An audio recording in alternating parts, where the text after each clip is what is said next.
Dear viewers, आप सभी का पाथफाइंडर्स बैन अकेडमी में स्वागत है and good morning to everyone.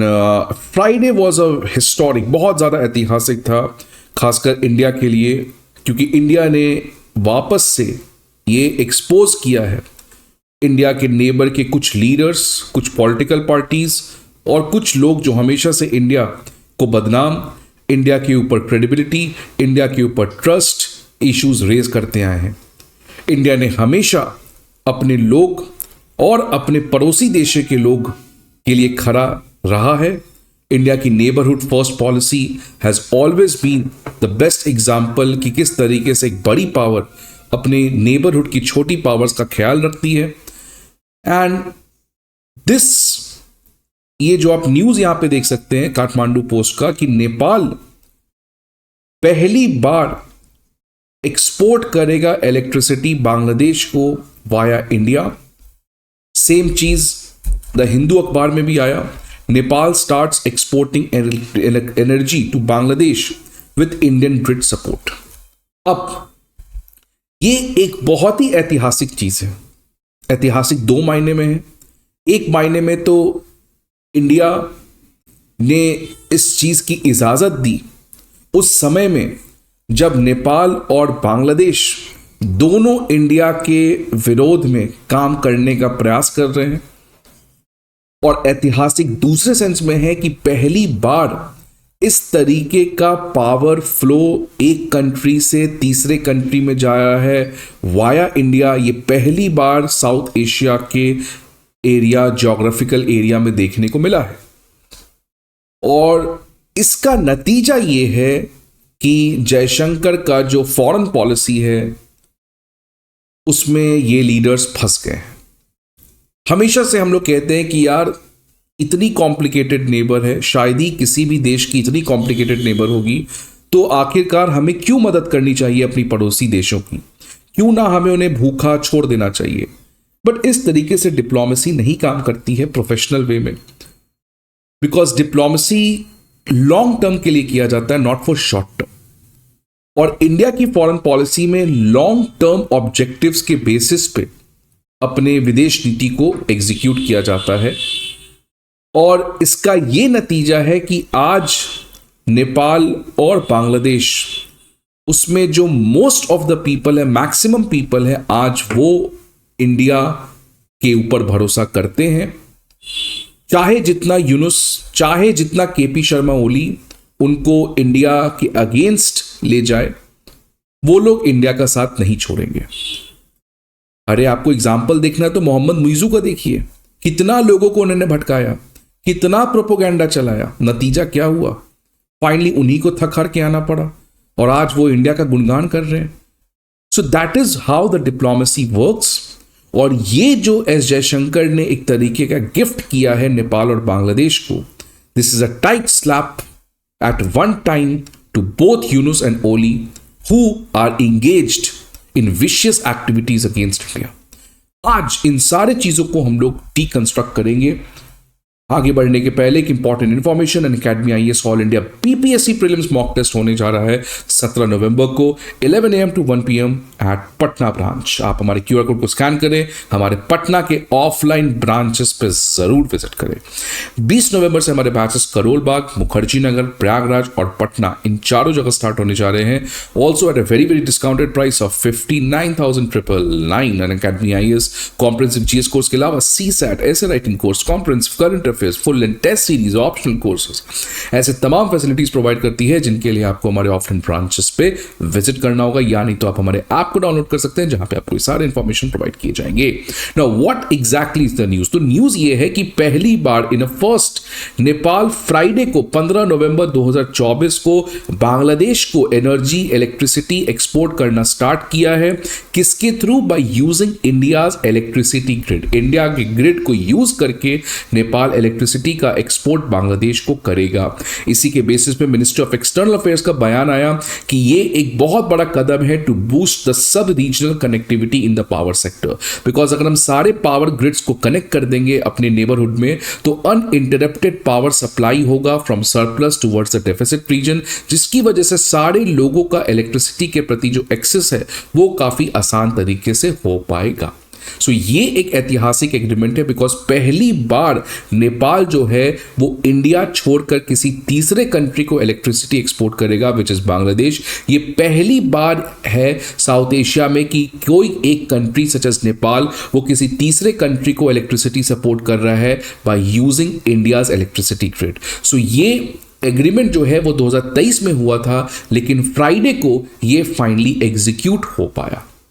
ये एग्रीमेंट 2023 को हुआ था जब उस समय नेपाल के जो प्राइम मिनिस्टर थे पुष्पा कमल दहल, जिनको प्रचंडा के नाम से जाना जाता है, ये इंडिया आए थे बायलैटरल समिट के लिए। उन्होंने प्राइम मिनिस्टर मोदी से रिक्वेस्ट किया था कि वो इस तरीके का पावर ट्रांजैक्शन करना चाहते हैं नेपाल से बांग्लादेश में, जो कि 40 मेगावाट ऑफ पावर के बराबर का था। इंडिया ने उस पर्टिकुलर रिक्वेस्ट को एक्सेप्ट किया।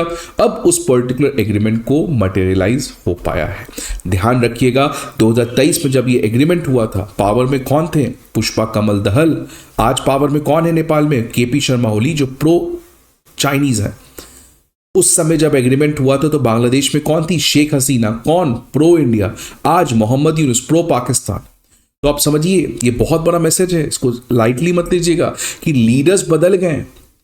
कोई एक्सपेक्ट नहीं कर रहा था जियोपॉलिटिकल एक्सपर्ट की इंडिया आज के हालात में, जब दोनों लीडर्स दोनों कंट्री के एंटी इंडियन एक्टिविटीज इन्वॉल्व हैं, बट स्टिल इंडिया ये करेगा। So India stood for the promise it made.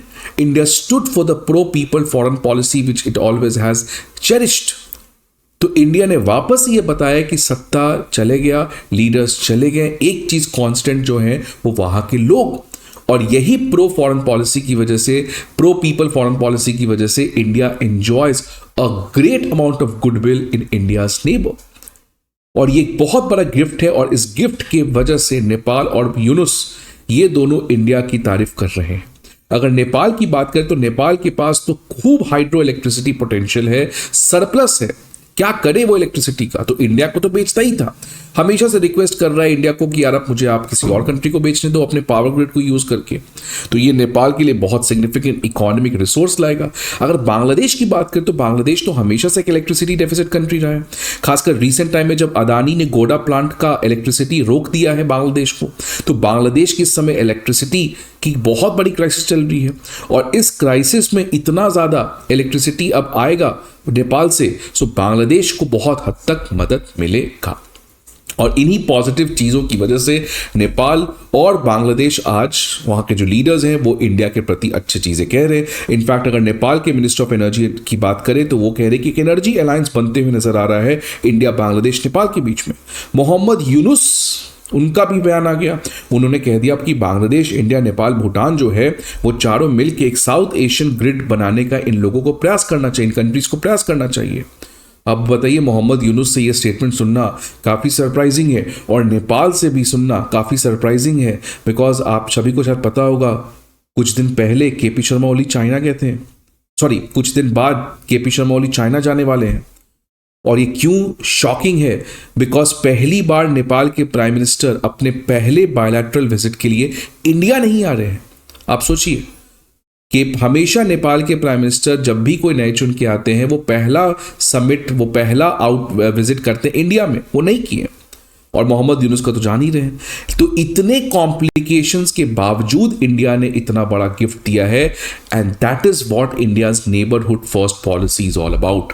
आप बांग्लादेश को देख सकते हो कैसे इन्होंने चाइना के नेवी शिप्स को अलाउ किया डॉक करने के लिए एट चिटागोंग पोर्ट, जो हसीना ने रिजेक्ट किया था, लेकिन इन्होंने इसको माना। पाकिस्तान और Bangladesh, how they are cosying up against India. Nepal PM to travel to China on first bilateral visit, India को छोड़कर। तो आप समझिए क्या ये लोग कर रहे हैं, लेकिन क्या इंडिया कर रहा है। और इसी की बात शशि थरूर ने अपनी किताब पैक्स इंडिका में की है कि इंडिया इन कंट्री से बहुत आगे है। इन कंट्री का सपना कुछ और है। इंडिया का कंट्री का सपना है to become a vishwa guru, to become a global leader. और ग्लोबल लीडर हम तभी बन सकते हैं जब हम अपने नेबर्स को कन्विंस कर सकें कि इंडिया की आगे बढ़ने से आपके लिए खतरा नहीं है, आपके लिए एक अपॉर्चुनिटी है। तो इसीलिए इंडिया जो है उसको पता है कि एक बात साउथ एशिया में सबसे कड़वा सच है कि साउथ एशिया की पॉलिटिक्स कभी स्टेबल नहीं है। कब कौन लीडर आ जाए, कब कौन लीडर चला जाए, ये किसी को नहीं पता। तो कैसे हम लीडर के बेसिस पे फॉरेन पॉलिसी को कर सकें। अब अगर आप मानिए कि केपी शर्मा ओली पावर में है और यूनुस पावर में आए, तो क्या हम इलेक्ट्रिसिटी एग्रीमेंट को कैंसिल कर दें? अगर हम कैंसिल कर देते तो ये लोग को तो और मुद्दा मिल जाता है एंटी इंडिया एक्टिविटी करने का। यही चीज एस जयशंकर नहीं चाहते हैं, बिकॉज एस जयशंकर को पता है कि यूनुस कब तक हैं, कुछ दिन के मेहमान हैं। केपी शर्मा ओली 6 महीने के बाद फिर हट जाएंगे। नेपाल की पॉलिटिक्स में ये हमेशा से होते रहे। So India is playing the long game, because India does not want to become a middle power. India wants to become at the top power, and for top and to becoming at the best, you need to play with patience, you need to play with smartness, and that is what India has done. So ये आज India के लिए तो कम, बांग्लादेश और नेपाल के लोगों को सवाल पूछना चाहिए अपने लीडर से कि क्या अब वो इस तरीके का बयानबाजी इंडिया के विरोध में बंद करेंगे, नहीं तो उनका भी हाल मोहम्मद मुइजू जैसा होगा। दोनों की इकॉनमी, नेपाल और बांग्लादेश की इकॉनमी दिन पर दिन घट रही है। क्या उनको भी इसी तरीके का नतीजा होगा? और होगा ही। इसलिए भाई साहब सहम जाए।